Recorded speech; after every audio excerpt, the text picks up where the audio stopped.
港6、2号的民营的温水游泳池，因为疫情加上人口外流，决定要来停业。头家甲价值900万的各种的设备，捐赠予北港镇立的游泳池，要来造福更较侪民众。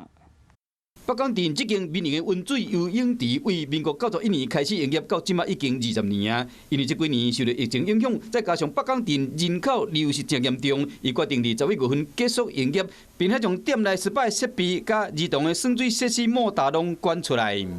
学生囡仔就愈来愈少，过来少年朋友嘛拢会出外去趁食，所以咱的客群就愈来愈少。新的设备来了后，计划明年4月就使完成。我相信嘛，足侪人欢喜有这个设备，整起来对于民众健康真有帮助，嘛是一个特色。希望讲镇立的游泳池，伫增加这设备了后，会当互民众享受更较多元的体验。